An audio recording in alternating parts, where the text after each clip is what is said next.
O Roberto, eu vejo ele como igual. Ele é o igual a mim. Eu vejo, não nos vemos diferentes. E para mim ele é um negro. Ele é uma pessoa assim, com um poder de comunicação muito grande e, ao mesmo tempo, uma densidade, uma profundidade muito grande. Ele tem sempre um ângulo bem popular, uma informação popular, às vezes relativa à comida, relativa a uma prática de trabalho qualquer, que introduz os ouvintes no tema. Ele é um tipo de historiador que não é um acadêmico que escreve para dentro da academia, entende? Ele é, ao mesmo tempo, uma pessoa que dialoga com o homem comum. A obra do Dr. Alberto sempre foi uma inspiração para todo mundo que queira entender o Brasil e, sobretudo, que queira entender a África que nós carregamos em nós. Os livros dele são praticamente obrigatórios assim, para quem se interessa por África. Você pode saber o que é ser brasileiro? Tem que conhecer Mário de Andrade, pelo trabalho que ele fez, tem que conhecer Darcy Ribeiro e tem que conhecer Roberto da Costa Silva. A África não abandona nunca os seus filhos, né? E eu considero o professor Roberto da Costa Silva um filho da África também, está cumprindo, não sei se filho biológico, descendente biológico ou não, mas cumprindo uma determinação.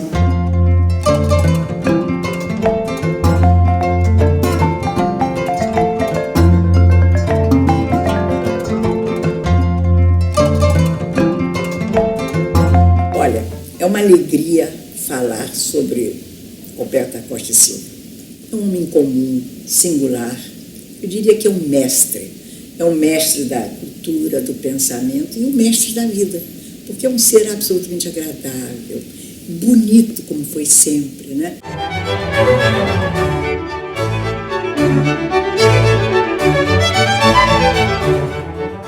Eu sou Alberto da Costa e Silva. Alberto Vasconcelos da Costa e Silva. Nascido em São Paulo em 1931, mas que se considera piauiense. Porque no Piauí estão algumas das minhas mais profundas raízes. Fui gerado no Rio Grande do Sul. Nasci em São Paulo. Com 2 anos de idade vim para o Rio. Com 4 ou 5 anos fui para Fortaleza, no Ceará, onde fiquei até 1943, ou seja, até meus 12 anos, quando eu vim para o Rio de Janeiro. Morei alguns anos no Rio de Janeiro, fiquei doente dos pulmões, fui para Campos do Jordão, onde passei quase 3 anos, voltei ao Rio, fiz concurso para carreira diplomática. Fui viver em Lisboa, depois em Caracas, depois voltei para Brasília, depois fui para os Estados Unidos, para Washington, voltei para Brasília outra vez, fui para a Espanha, depois para a Itália, depois para a Nigéria, depois para Portugal, depois para a Colômbia, depois para o Paraguai e finalmente ancorei aqui no bairro das Laranjeiras, no Rio de Janeiro. Daqui espero ir para o túmulo da academia. Antigamente no Rio, no Itamaraty, havia, além dos exames de admissão, os exames corriqueiros de admissão, que eram, por sinal, muito difíceis, havia também uma entrevista, em que a pessoa era entrevistada por diplomata, para saber por que queria ser diplomata. Quando eu fui ser examinado, um dos diplomatas que me examinou fez a seguinte pergunta: por que é que o senhor quer ser diplomata? Eu respondi: eu quero ser diplomata por vingança. E foi aquela perplexidade, todo mundo parado na sala, para tirar uma desforra do Barão do Rio Branco. E contei a história. Mas eu fui ser diplomata porque meu pai queria ser diplomata. Na época dele, o Barão do Rio Branco escolhia os candidatos no almoço. Ele chamava o candidato para almoçar e aí examinava o candidato, o comportamento dele durante o almoço. Terminado o almoço, o barão disse para o meu pai: Da Costa, você é um homem muito inteligente, um rapaz muito inteligente, preparado, conhece línguas, tem tudo para ser um bom diplomata, mas você é muito feio. Você parece um macaco. Se você for diplomata, a tese de que nós somos um país de macaquetos vai parecer que é verdade. Então eu queria tirar minha desforra do Barão do Rio Branco. Como eu era menos feio que meu pai, e nessa altura já não se julgava ninguém pela aparência física, a aparência era essencial. Por quê? Porque o Brasil queria passar uma imagem de país sadio, com uma população bonita. Queria passar uma imagem de país europeu, se possível, do norte da Europa. Então era digamos assim, era um pecado da época. Tive 3 filhos, 2 deles são diplomatas, mas que nós continuamos a nos vingar do Barão do Rio Branco. Um é embaixador na Finlândia e o outro é ministro conselheiro no Canadá. E a minha filha é casada com o embaixador do Brasil na Nigéria. Eu sou Elza Maria, a filha mais velha de Alberto da Costa Silva. E, bom, que é uma responsabilidade tanto, né? Você ser a filha mais velha de um homem como meu pai é uma missão quase impossível. O barão disse para o meu pai: Da Costa, você é muito feio, você parece um macaco. Eu sempre olhei para as fotos do meu avô e nunca achei o meu avô um homem particularmente feio, né? Eu não sei o que meu avô fez, porque essa história é contada, mas ninguém diz se o meu avô respondeu alguma coisa, como é que ele reagiu, né? Então eu resolvi agora reagir por ele. Eu reajo por ele.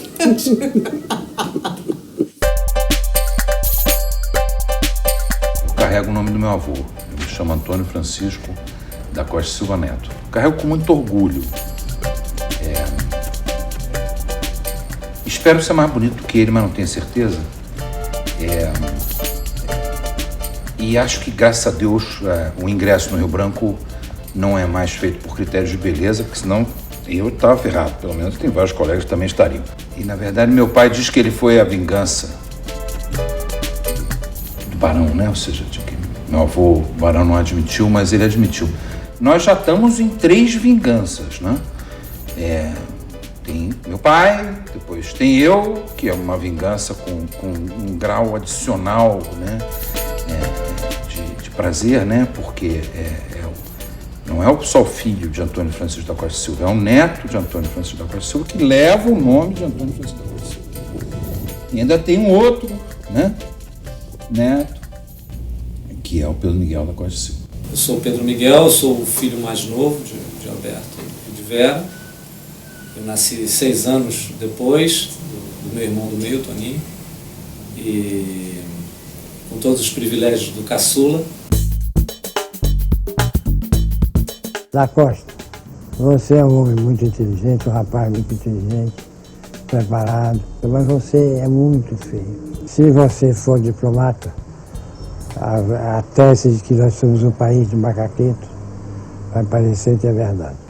Olha, a vingança é bem mais complicada do que essa, porque eu mal podia saber o Barão que, muito mais do que só nós, os filhos, e ele, meu pai, na verdade você tem toda uma máfia da família Costa e Silva, da família Fontenelle. As pessoas brincam, né? Quem que não é seu parente de Itamaraty? Veja bem que o Barão do Rio Branco saiu perdendo.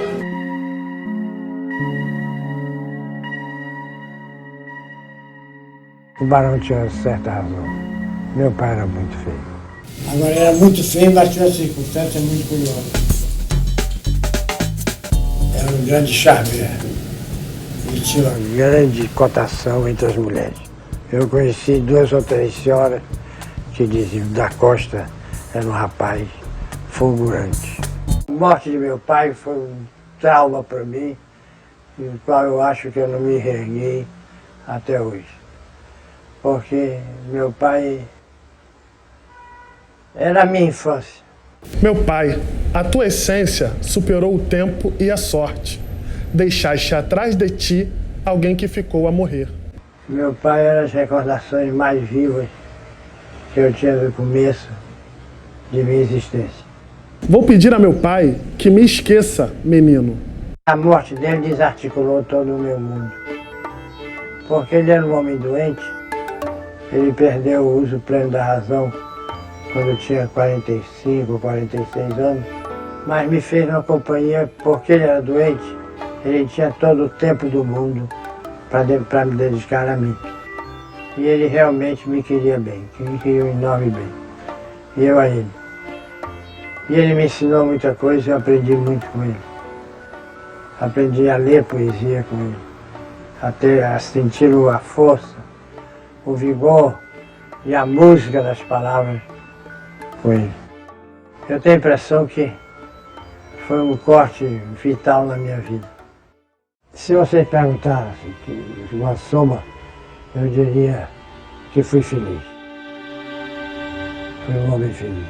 Porque se eu sofri quando menino, a ausência, por assim dizer, do meu pai pela doença, tive também pela mesma doença, a companhia dele, permanente e afetuosa.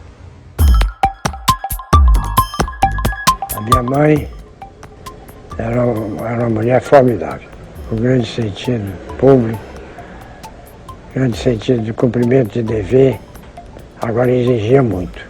Porque minha mãe queria que eu fosse um grande homem. Não sei se deu certo, mas ela sabia das coisas. Ela introduziu na minha vida o realismo. Meu pai era o sonho, minha mãe era a vida real. A minha avó e a minha mãe eram pessoas muito curiosas. De uma família em que as mulheres tinham grande força. As mulheres da minha família não eram brincadeira. Eu tive uma tia-avó que mandou matar o marido. O marido a estava traindo, ela simplesmente mandou matá-lo para ele deixar de ser severno. No norte do Brasil, era muito comum que os homens que tinham alguma posse tivessem mais de uma casa, mais de uma mulher. Meu avô tinha 3. A minha avó, essa que nunca tirou o luto por ele, e mais 2. Uma em Manaus e outra em Rio Branco. Eu sou um indivíduo que fui mimado desde que nasci. Minha mãe, minha avó, minha tia, minhas 2 babás, minhas irmãs, minha mulher, minhas noras, todas me mimam. Eu sou o que se chama um homem estragado pelas mulheres.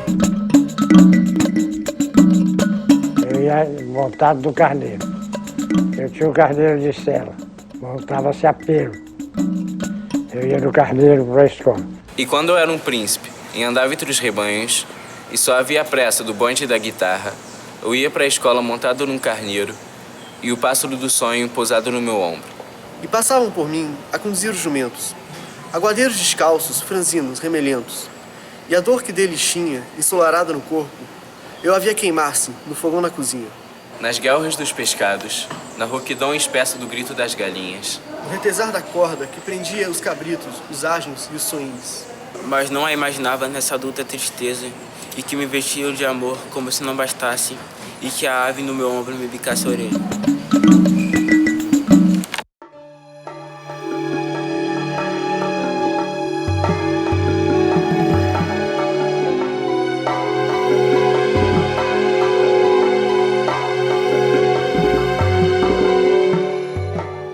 Minha infância, como todas as infâncias, tem travo e doçura. Mas eu acho que predomina a doçura.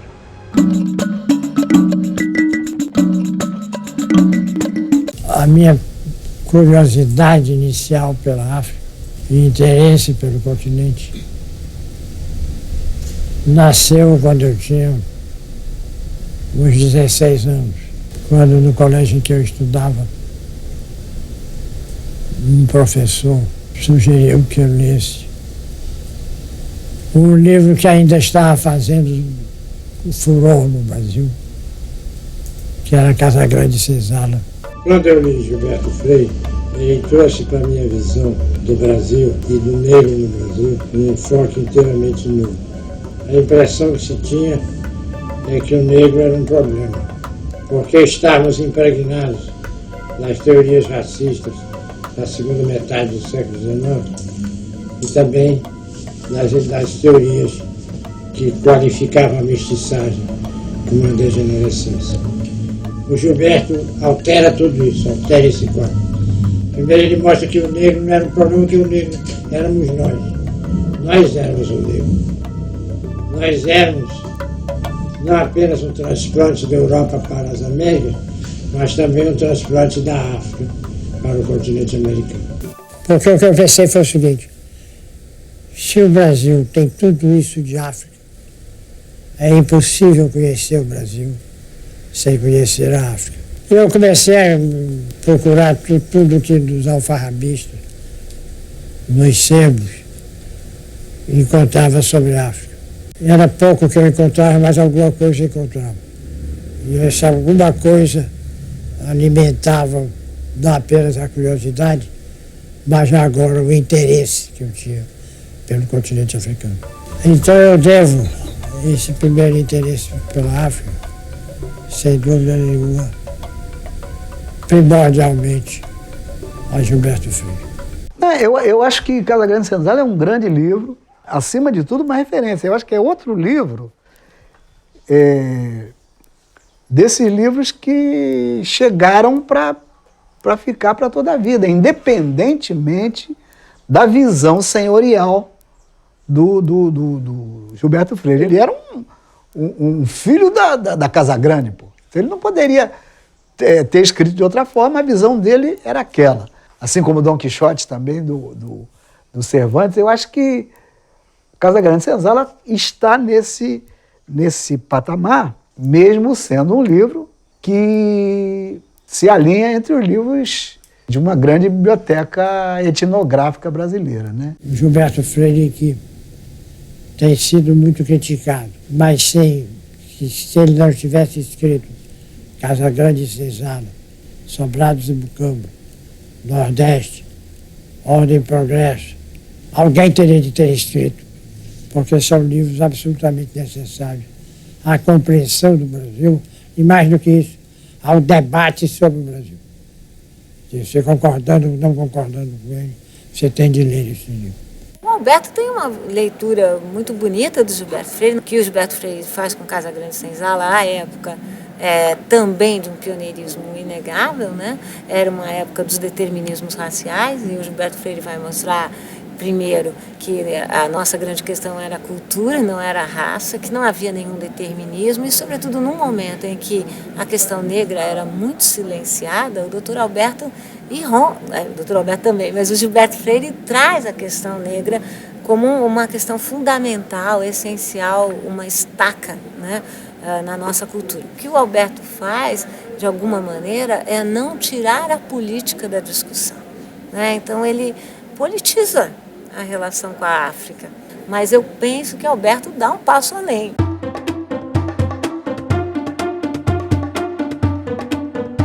Ele e Vera eram inseparáveis, né? Um amor tão bonito, e ele sempre um amor declarado, né? Que ele dava provas contínuas, provas mútuas, né? Na relva iluminada pelos pássaros, reclina-se o teu corpo, separada dos dois lados da noite, quando o sol recolhe ou desenrola suas velas. Mamãe tinha um apelido de Verão Vermelho, porque ela realmente era uma mulher de uma intensidade total. Se você quiser, ela tinha um pouco de diva, ela tinha um pouco daquela pessoa que entra na sala, ilumina a sala, que é o centro das atenções. Ao mesmo tempo, ela era uma pessoa muito simples, uma pessoa muito generosa, muito amiga, muito companheira. Mamãe realmente era uma mulher, era aquele tipo de mulher que chegava e não tinha como você não ver. A minha mãe, na minha infância, juventude, era a fonte da alegria e da animação. Você tem que entender meu pai também como uma unidade com a minha mãe.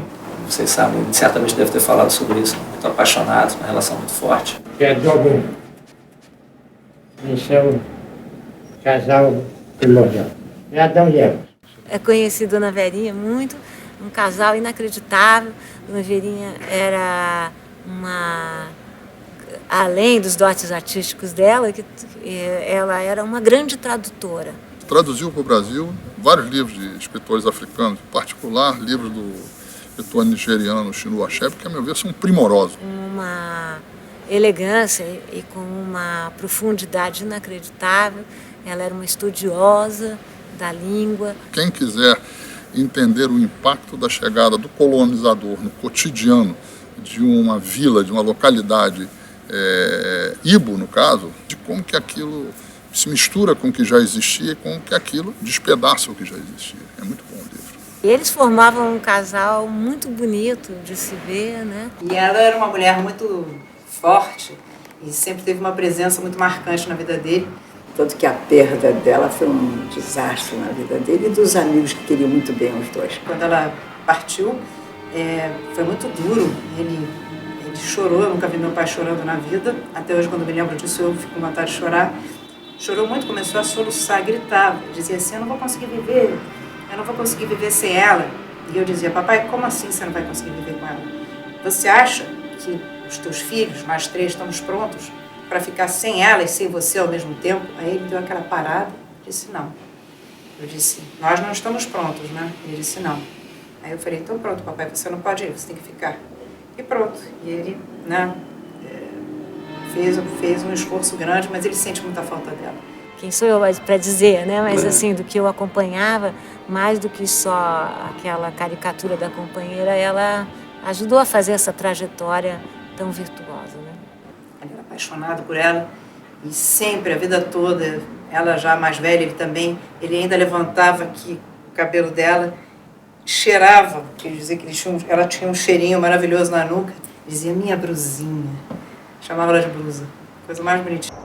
Vais deitada, como um barco na praia, alheia ao tempo a se bordar no bastidor da tarde.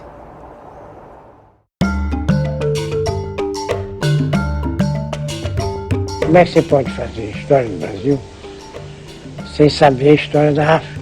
E comecei a ler tudo que diz respeito à África que eu encontrava, que era pouquíssimo. Era como se o negro descesse sem história, sem pensamento, sem crenças, sem costumes, sem tradições, como se ele nascesse do navio negreiro. Então eu comecei a me interessar nele e causava muito espanto. As pessoas diziam, por que você não vai estudar os gregos? São importantes. Vai ficar estudando africanos, que são os povos primitivos. Mas eu estava convencido do contrário. E encontrava na época um bom suporte daqueles que se dedicavam às artes plásticas. Porque não era difícil perceber a influência da arte africana. Teve sobre a arte europeia no fim do século XIX, início do século XX.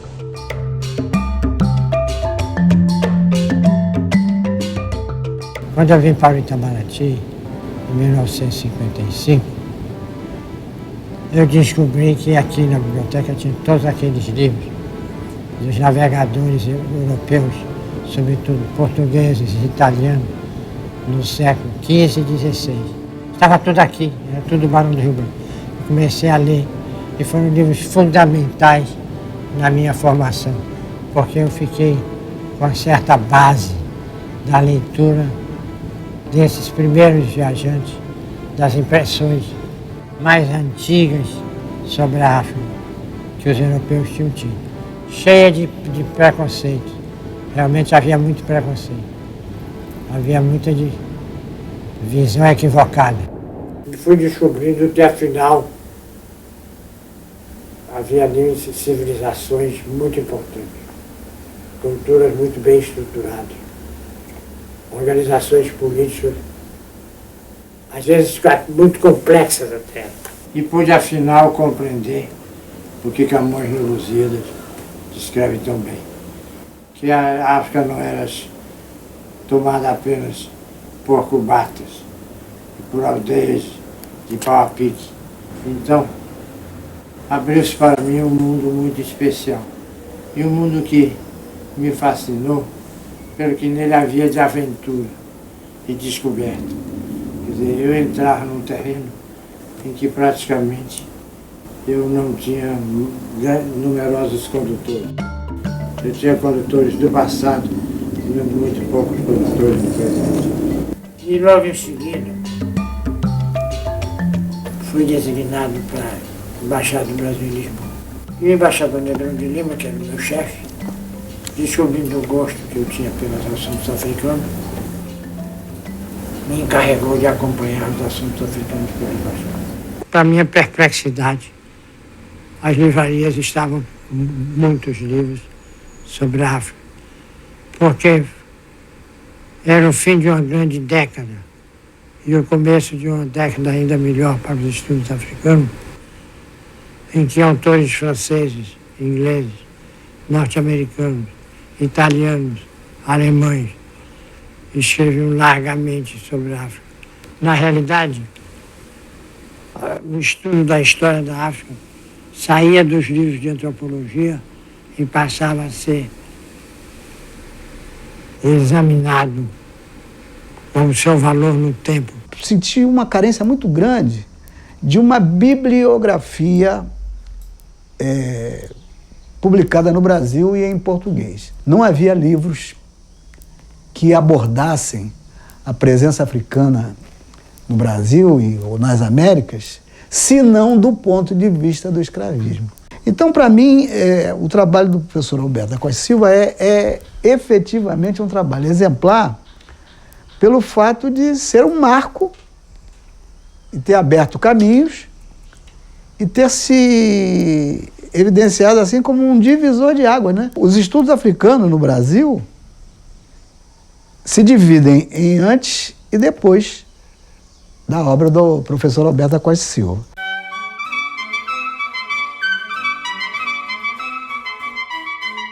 Esta sala aqui é muito importante para mim, porque eu fiz aqui o meu exame para ingressar na carreira diplomática. Não, os diplomatas eram chamados de cisne por causa dos cisnes do Lago do Itamaraty. Era a maneira de dizer que nós éramos aristocratas em relação ao resto do serviço público, que eram os patos. A vida diplomática, às vezes, oferece oportunidades de vivermos aventuras. É como a história da África. Eu me dediquei à história da África mesmo para satisfazer o espírito aventureiro que eu tinha. E o mesmo se passa com a diplomacia. Fui ser diplomata e deu certo. Eu acho que eu fiz uma boa carreira e, sobretudo, eu acho que o Itamaraty foi muito generoso comigo. Me deu muitas oportunidades de fazer o que eu queria fazer. Como é que eu teria ido à África, ter viajado por tantos países da África, se não fosse o Itamaraty? Eu fui à África porque o Itamaraty me mandou e descobriu de repente que eu gostava de ir para a África. Ele era uma pessoa, vamos dizer, centrada, um diplomata muito centrado na África, enquanto no Itamaraty existe o que se chama o circuito Elizabeth Arden, Milão, Roma, Paris, New York, entende? Onde, vamos dizer assim, o establishment do Itamaraty circula, gravita, se identifica e se projeta. Ele sempre pensou em África. Ele foi um embaixador que podia escolher o posto que quisesse, ele escolheu servir nesses continentes para entender esse lado brasileiro, para entender o quanto de África nós carregamos entre nós.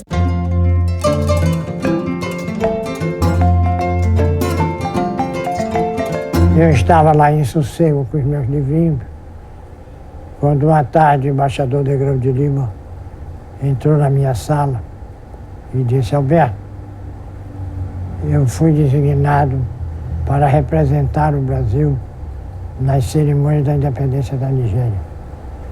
E gostaria que você, que tem tanto interesse pelos assuntos africanos, fosse comigo. E lá fomos para a Nigéria. E foi um deslumbramento, porque eu, de um momento para outro, mal desembarquei do avião, comecei a ver um mundo do qual eu tinha noção pelos livros. A primeira coisa que me causou impacto foi nas roupas.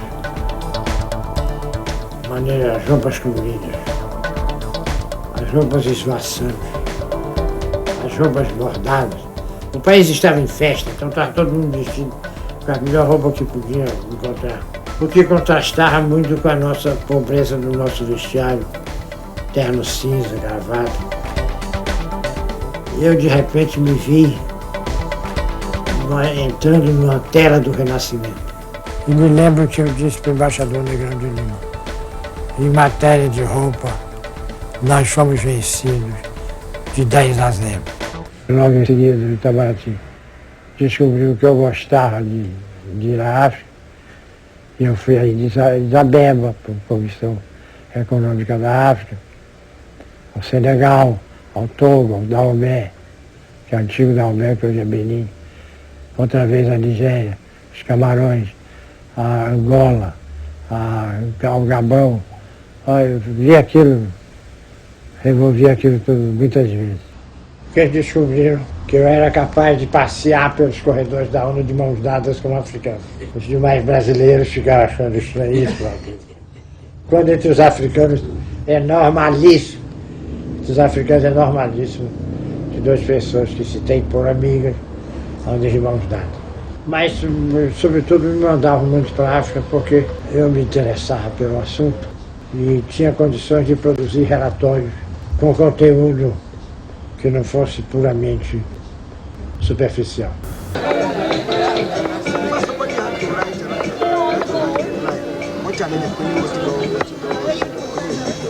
To welcome once again into Nigeria our dear brother Alberto.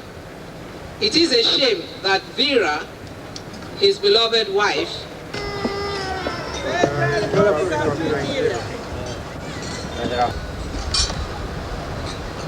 the Brazilian government. Viva Brasileira!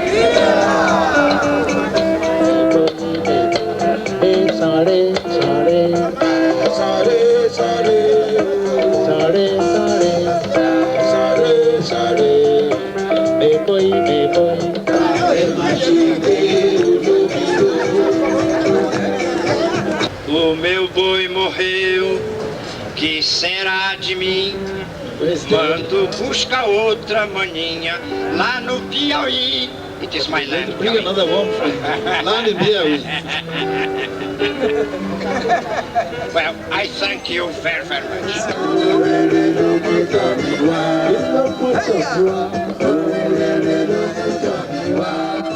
Minha mulher, quando eu era embaixador na Nigéria, começou a dar aulas de francês para uma senhora da sociedade nigeriana, mulher de um homem muito importante naquela época no país, e velhinha dar aulas de francês para ela.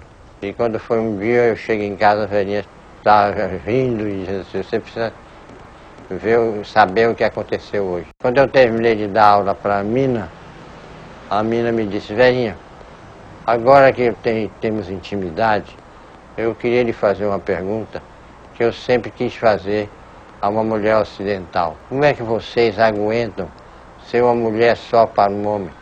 Os homens são muito chatos, os homens dão muito trabalho, é preciso dividir a tarefa. E a velha disse: eu nunca havia pensado nisso, mas ela tem muita razão. Você veja que eu quis contar essa história, mostrar como os critérios de julgamento são diferentes de uma cultura para outra. E nós precisamos ter compreensão para o critério de juramento dos outros. Qual é a boa diplomacia que o Alberto sempre faz? Se você não é capaz de entender o argumento do outro, por que é que você acha que ele deve entender e levar a sério o seu próprio argumento?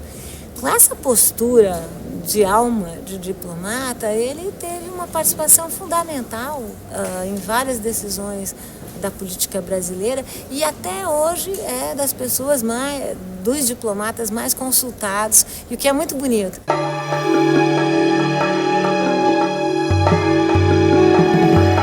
O Itamaraty também me deu essa oportunidade de ver a história, não apenas de saber da história, mas de ver a história, de ter um encontro marcado com a história, ou com as histórias, em vários momentos. No fim de 1960, o imperador Haile Selassie, da Etiópia, veio ao Brasil em visita oficial. Durante a visita, houve um golpe de Estado na Etiópia. Tentaram tirá-lo do poder.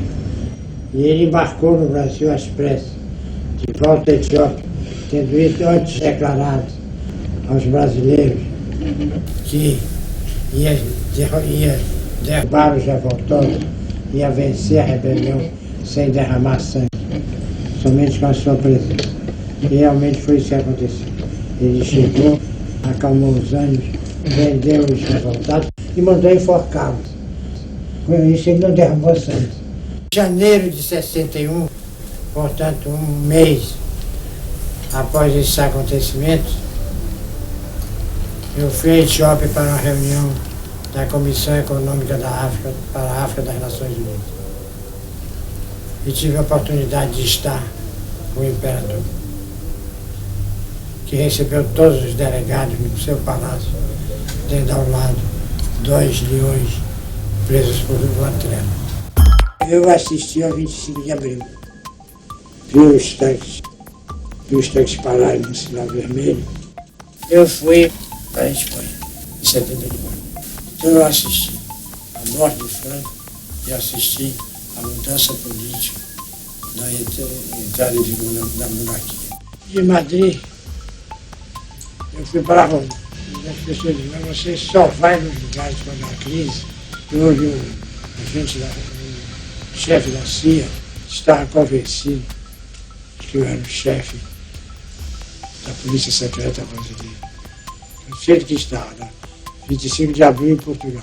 Em dezembro de 75, na Espanha. E ia para Roma, no auge das Brigadas Vermelhas, quando Aldo Moro foi sequestrado. Na Nigéria não aconteceu nada. Foi um período democrático, o governo eleito. Esse governo foi depois derrubado pelo golpe militar. Mas esse golpe militar foi depois que eu saí, de maneira que eu não tenho nenhuma culpa por ele. Se tornou alguém que entende profundamente de África. E contribuiu, primeiro, naquele período em que o Brasil teve uma política externa, entende, de apoio aos movimentos anticolonialistas, de apoio aos países que recém se libertavam. O Brasil foi o primeiro país a reconhecer a independência de Angola. O Brasil sempre foi favorável à descolonização. Só houve um governo brasileiro que aceitou empregar no documento oficial com Portugal a expressão províncias autonomia. Foi o Castelo Branco. Já no governo Costa e Silva foi retirado. Eu conheço essa história toda muito bem, porque eu vivi essa história toda desde 60. Ele ainda não era uma figura, vamos dizer, do primeiro escalão do Itamaraty, mas já era uma pessoa ativa e contribuiu muito com isso. Mas o que eu quero dizer é que a posição anticolonial no Brasil era muito forte. Mas, ao mesmo tempo, o Brasil estava vinculado afetivamente a Portugal.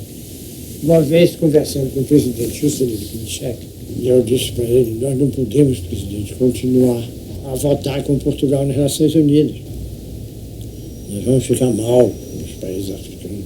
E disse, mas Roberto, o problema é que não há condições políticas no Brasil para se votar, não votar com Portugal, votar contra Portugal. Mas se nós pudermos fazer, nos abster. Votar contra Portugal é impensável. Eu disse, mas por que impensável? Por causa das ligações que nós temos, que as famílias brasileiras têm com Portugal. Aí eu disse, mas tem ligações também com a África, com Angola, por exemplo, Eu disse, tem, mas eu duvido que você encontre mais de 10 brasileiros que sabem colocar Angola no mapa. Que eu acho que ele é, digamos, um dos principais pensadores da África no Itamaraty e um dos principais pensadores da África no Brasil. Muita gente esquece que o Brasil foi o único país americano, latino-americano, convidado para todas as independências africanas. Você tem um período de grande expansão das relações, que é entre 59, 60 e 62. Depois você tem um período de esfriamento, não diria. Ficam mornas as relações com a África e vai tendo um período de grande interesse, entusiasmo, como foi o governo Jânio Quadros e como foi o governo Médici. Mas a democratização ficou um pouco morno, porque as prioridades passaram a ser outras. Até o Lula. O Lula novamente dá um grande voo à política africana.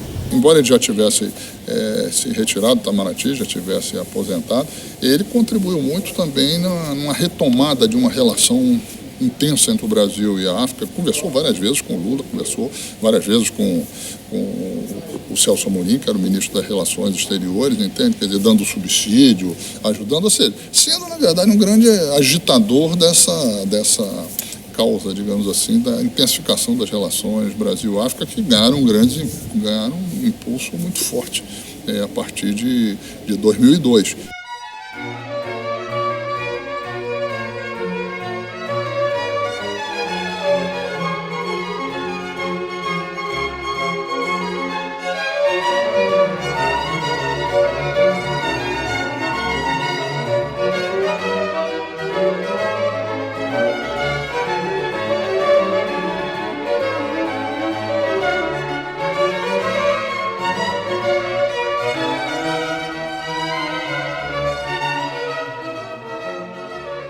Cumprir este vaticínio, ser o que meu Pai sonhou ser. E se pedir que me aceitasseis em vossa companhia, foi sobretudo porque ele teria pertencido a esta casa se não se tivesse exilado tão pronto de si mesmo. E eu me lembro, talvez ele não se recorde, que eu fui a primeira pessoa que disse: você tem que entrar na Academia Brasileira de Letras. Eu acho ele um poeta magnífico. Esse homem tem essa percepção poética da palavra, do verbo. O Roberto ele tem primeiro um português claro, erudito, mas claro. Poeta importante, o historiador que interpreta o Brasil de uma forma generosa, magnânima, porque ele incorpora com rara habilidade África ao Brasil. A história da África é importante para nós brasileiros porque ajuda a explicar-nos. Mas é importante também por seu valor próprio e porque nos faz melhor compreender o grande continente que fica em nossa fronteira leste e de onde proveio quase a metade dos nossos antepassados. Não pode continuar o seu estudo afastado dos nossos currículos como se fosse uma matéria exótica. Ainda que disto não tenhamos consciência, o Obá do Benim ou o Angola, Aquiloange, estão mais próximos de nós do que os antigos reis da França.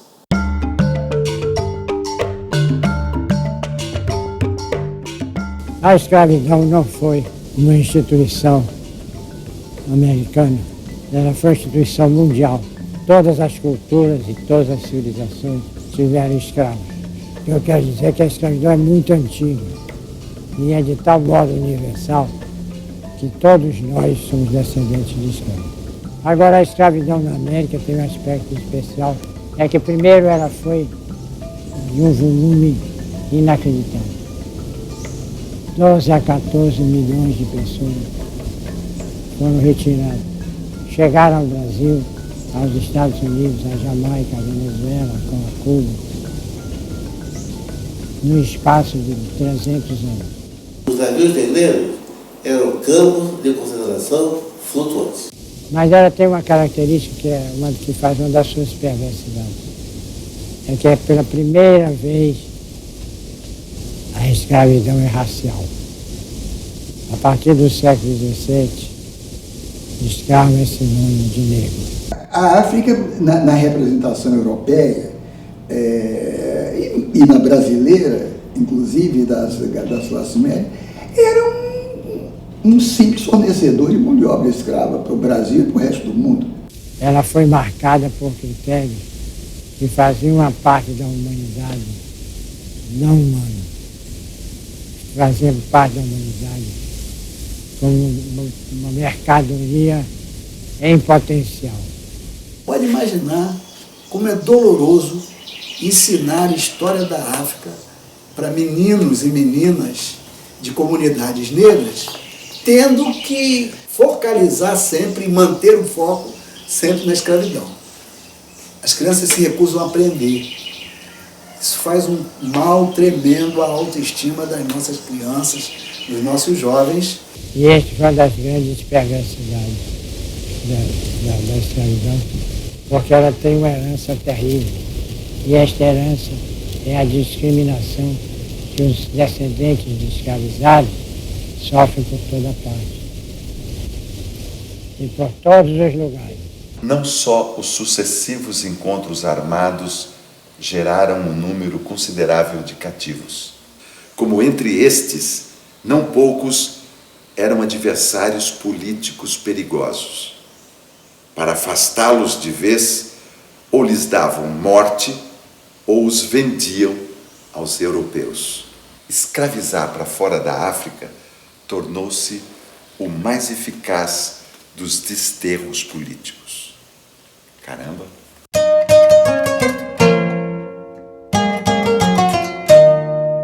O escravo não era uma besta de carga como os brancos faziam crer.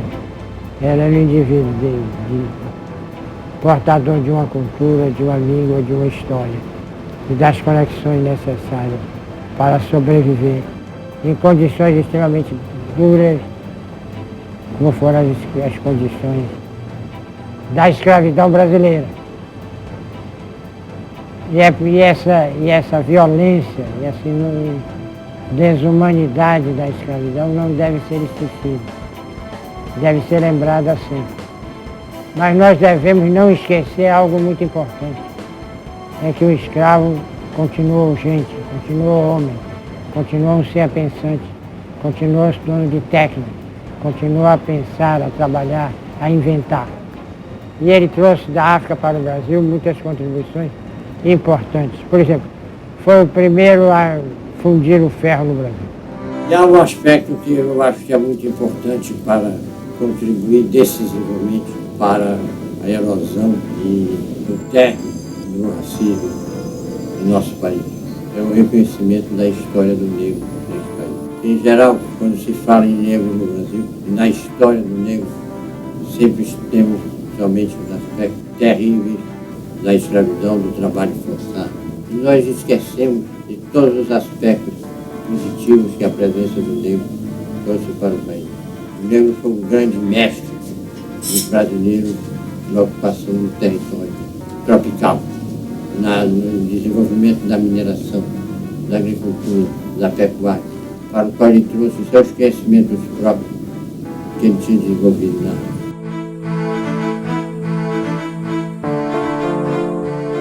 Como era enorme o silêncio brasileiro sobre a participação da África na nossa vida, na nossa formação.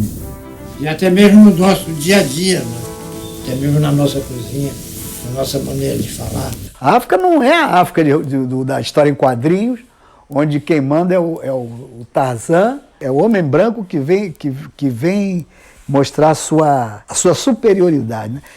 Os heróis todos ambientados na África são sempre com essa perspectiva. O livro explicando a África aos filhos, né, dele, tem exatamente esse propósito de desconstruir essa estereotipação da superioridade europeia, branca, seja lá como for.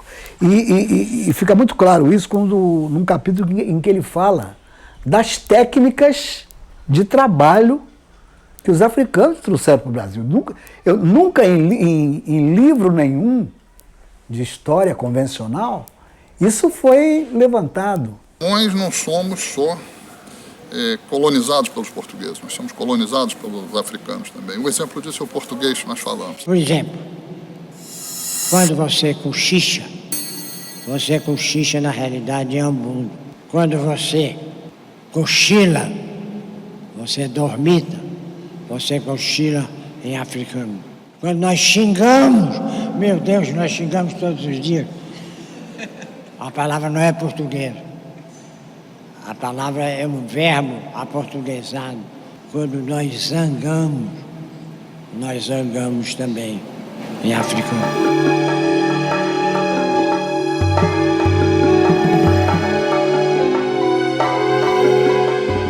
Precisamos devolver ao negro brasileiro e ao descendente de africano no Brasil orgulho pelas suas raízes. Que eles saibam que tem uma origem de orgulhar-se, que tem uma origem de alta qualidade, que a África, na realidade, é uma das grandes criadoras do Brasil. Mas aqui, em nome de todo mundo, o movimento negro, que representa um segmento, a gente é muito grato a ele. Enquanto nós não dermos valor a essa história positiva do negro, não me escaparemos de achar que ele é descendente de um selvagem. Seríamos não só injustos e ingratos, mas também não merecedores de seu exílio, de sua humilhação e de seu sofrimento, se olvidássemos o papel enorme e decisivo do escravo na construção do Brasil.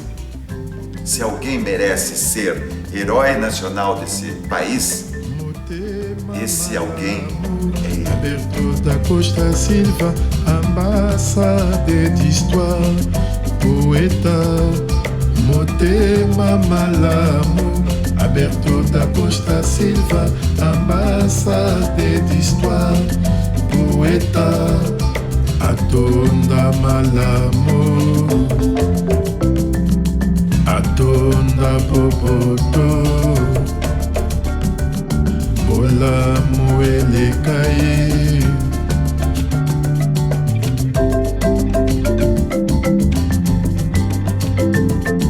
Motema Malamu, Alberto da Costa Silva, ambassadeur d'histoire, poeta, Motema Malamu, Alberto da Costa Silva, ambassadeur d'histoire, poeta, Atonda Malamu,